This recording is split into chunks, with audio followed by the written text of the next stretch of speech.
Assalamualaikum warahmatullahi wabarakatuh.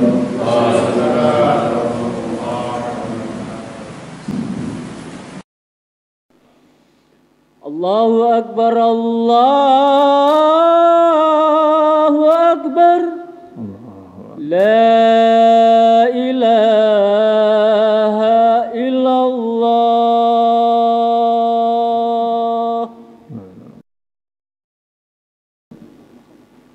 Alhamdulillah,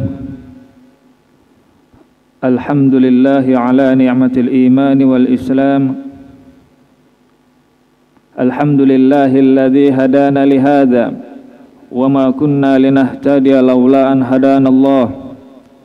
Ashhadu an la ilaha illallah wahdahu la syarika lah wa ashhadu anna Muhammadan abduhu wa rasuluh. Allahumma salli wa sallim ala sayyidina Muhammad wa ala alihi wa ashabihi ajma'in, amma ba'd. Faya ibadallah, ittaqullaha haqqa tuqatih wa la tamutunna illa wa antum muslimun. Wa'lamu annakum qadimuna ila Allah wal tanzur nafsum ma qaddamat lighad wattaqullaha innallaha khabirum bima ta'malun. Ma'asyiral muslimin, sidang Jumat yang berbahagia, kita bersyukur kepada Allah, berterima kasih kepada Allah Subhanahu wa ta'ala. Di siang yang mulia ini Allah Subhanahu wa ta'ala masih memberikan nikmat kepada kita sehingga kita dimudahkan langkahnya menuju salat Jumat. Mudah-mudahan salat Jumat kita diterima Allah Subhanahu wa ta'ala, menjadi jariah kita nanti di akhirat. Ma'asyiral muslimin, baginda Rasulullah sallallahu alaihi wasallam bersabda dalam sebuah hadis sahih, man ghassala wa ghtasala wa dana wa btakara wa qataraba wastama'a kana lahu bikulli khutwatin yakhtuha qiyamu sanatin wa siyamuha. Hadirin yang berbahagia, salat Jumat adalah salat yang paling penting di dalam Islam, sehingga orang yang tidak Jumatan sampai 3 kali Rasulullah SAW begitu mencela sehingga dianggap dia orang yang tidak bersyukur nikmat Allah Subhanahu wa ta'ala. Hadirin, maka berangkat salat Jumat juga merupakan satu nikmat yang besar. Baginda Rasulullah SAW bersabda, barang siapa yang mandi dengan bersih, man ghassala waqtasala, kemudian berangkat berpagi-pagi menuju masjid untuk salat Jumat, mendekat dari sang khatib, mendengarkan khutbah dengan sungguh-sungguh. Dalam hadis yang lain, kemudian dia berjalan kaki menggunakan minyak wangi yang paling baik dia gunakan, apa pahalanya? Kana lahu bikulli khutwatin yakhtuha, satu langkah yang dia langkahkan untuk menuju salat Jumat, satu langkah seperti dihitung 1 tahun ibadah. Yang malamnya dibuat sholat tahajud sepanjang malam, yang siangnya dibuat berpuasa. Ma'asyiral muslimin, baru 1 langkah menuju salat Jumat, pahalanya seperti 1 tahun ibadah, yang malamnya dibuat sholat, siangnya dibuat ibadah puasa. Hadis riwayat Ahmad, hadis sahih. Ma'asyiral muslimin, kita bersyukur kepada Allah Subhanahu wa ta'ala. Allah Subhanahu wa ta'ala masih memberikan kita umur sampai saat ini. Maka ini adalah momen yang paling tepat di hari Jumat. Ayo, mumpung kita belum berangkat ke akhirat, di waktu yang mulia, di hari yang mulia, hari Jumat, hadirin, kita perbaharui, kita tingkatkan, kita tambahkan ketakwaan kita kepada Allah Subhanahu wa taala, keimanan kita kepada Allah Subhanahu wa taala dengan keyakinan yang mantap bahwasanya tidak ada perkara yang lebih menguntungkan seorang anak manusia melebihi kalau dia takwa, melebihi kalau dia dekat kepada Allah Subhanahu wa taala. Dan tidak ada yang lebih membahayakan, tidak ada yang lebih merugikan seorang anak manusia melebihi kalau dia bermaksiat, kalau dia jauh dari Allah Subhanahu wa taala. Hadirin yang berbahagia, tidak lama lagi, entah esok, entah tahun depan, entah berapa tahun lagi, hadirin, kita semua yang ada di sini, kita akan menuju rumah yang abadi, yaitu akhiratnya Allah Subhanahu wa taala. Rumah di dunia akan kita tinggalkan, pekerjaan di dunia akan kita tinggalkan. Hadirin yang berbahagia, kita akan menuju rumah abadi. Di dunia ini hanya sebentar, 60 tahun, 70 tahun, banyak yang tidak sampai umur itu. Hadirin yang berbahagia, sebentar lagi kita akan kembali ke akhirat, rumah yang abadi, rumah yang hakiki.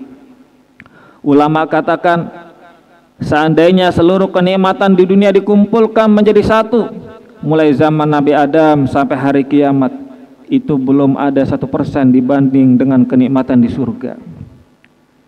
Seluruh kesengsaraan, seluruh rasa sakit seluruh manusia dikumpulkan zaman Nabi Adam sampai hari kiamat, itu belum ada 1% dengan rasa sakit yang dirasakan orang yang berada di nerakanya Allah Subhanahu wa taala.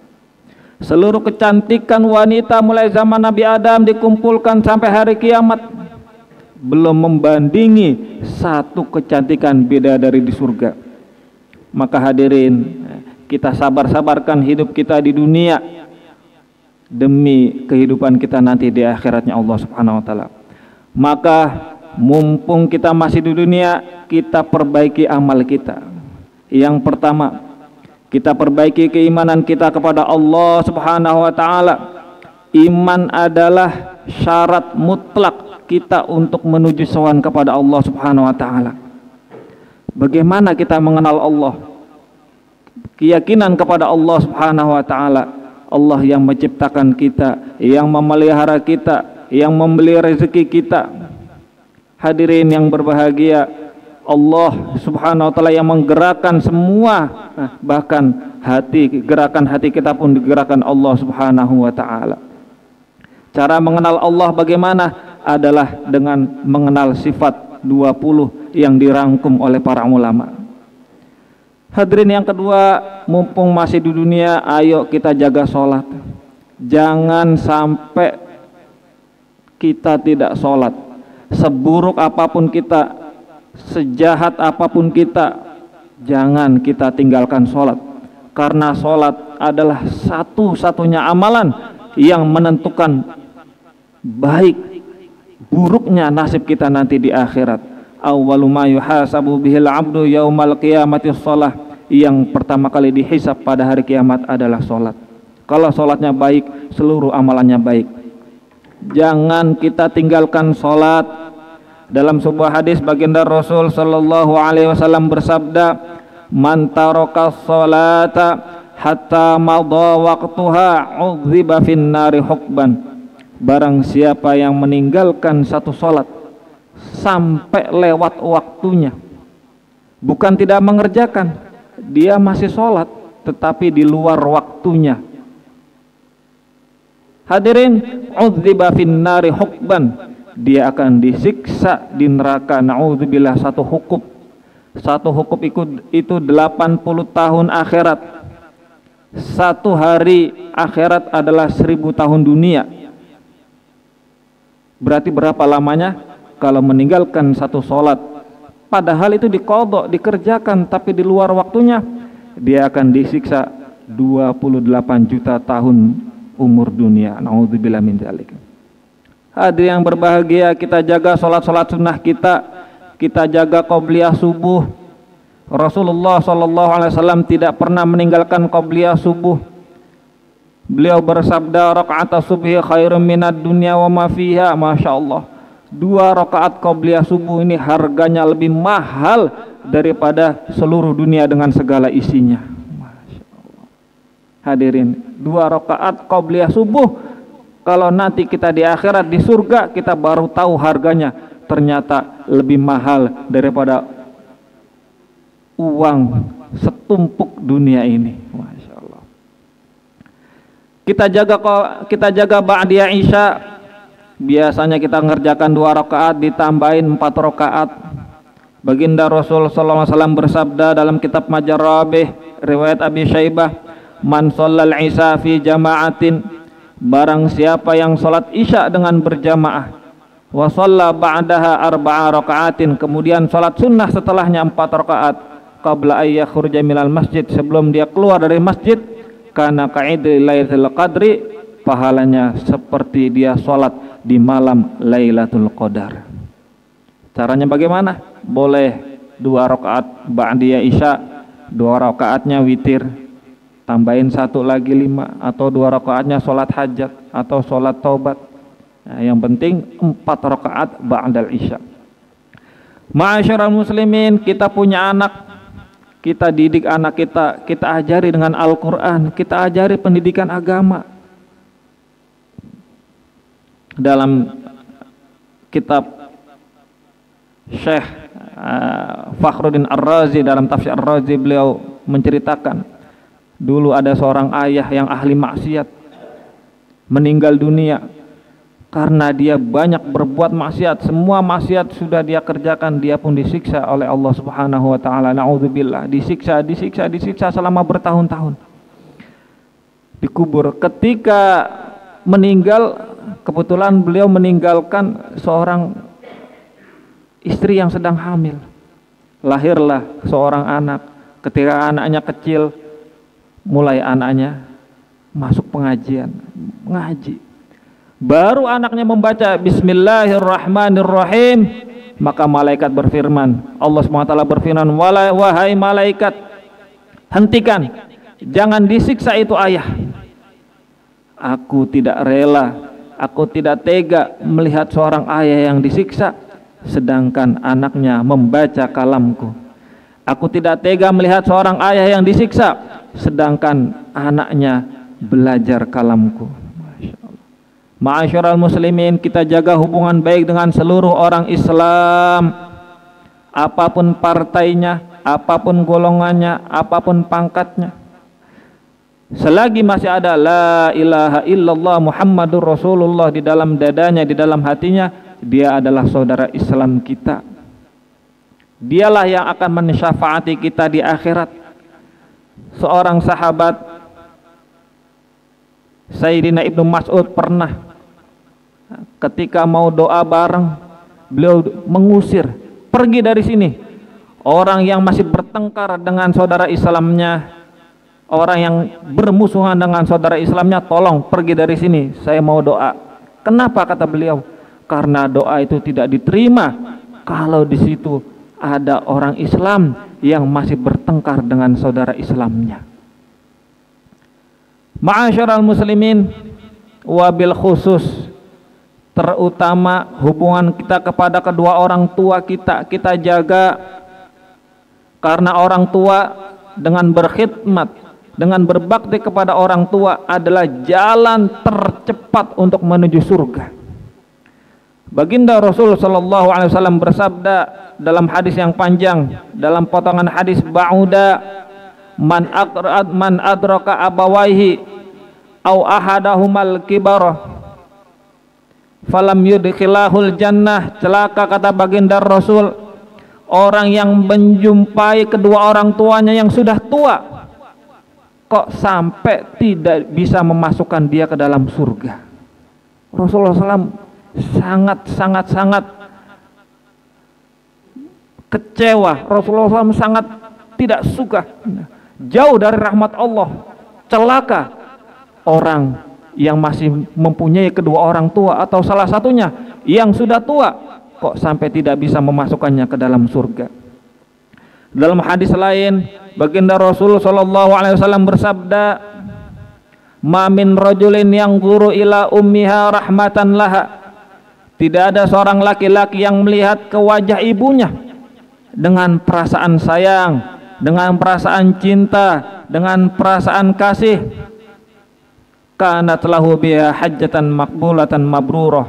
Maka satu kali pandangan dia kepada ibunya dengan perasaan cinta, Allah Subhanahu wa taala akan menulis baginya satu ibadah haji yang mabrur, yang makbul, yang diterima Allah Subhanahu wa taala. Sahabat bertanya, "Ya Rasulullah, bagaimana kalau saya melihat wajah ibu saya sehari 100 kali?" Rasulullah SAW menjawab, "Walaupun engkau melihat wajah ibumu sehari 100.000 kali, Allah Subhanahu wa taala atyabu aktsar, pahala Allah lebih banyak lagi, lebih bagus lagi. Allah akan membalas dengan sebanyak itu juga." Ma'asyiral muslimin, dalam sebuah hadis juga disebutkan Allah Subhanahu wa taala akan mengampuni semua dosa. Diampuni Allah Subhanahu wa taala. Tetapi ada satu dosa yang Allah Subhanahu wa taala akan mensegerakan siksanya di dunia sebelum dia sampai di akhirat. Apa itu? Yaitu dosa durhaka kepada kedua orang tua. Allah Subhanahu wa taala mengampuni semua dosa mungkin bagi Allah Subhanahu wa taala. Tetapi kata Allah berfirman, ada satu dosa. Baginda Rasul katakan ada satu dosa yang Allah Subhanahu wa taala akan mensegerakan siksanya di dunia sebelum dia meninggal dunia. Apa itu? Yaitu dosa durhaka kepada kedua orang tua. Mudah-mudahan Allah Subhanahu wa taala memudahkan kita, memberi taufik kepada kita untuk selalu menjadi insan yang bertakwa, mati husnul khatimah, dikumpulkan bersama kedua orang tua kita di surganya Allah Subhanahu wa taala, dikumpulkan kepada para ulama, orang-orang soleh, dikumpulkan bersama baginda Rasul sallallahu alaihi wasallam. A'udzubillahi minasyaitonir rajim. Bismillahirrahmanirrahim. Wal 'asri innal insana lafi khusrin illa alladzina amanu wa 'amilus solihati wa tawasaw bil haqqi wa tawasaw bis sabr wa qur rabbighfir warham wa anta khairur rahimin.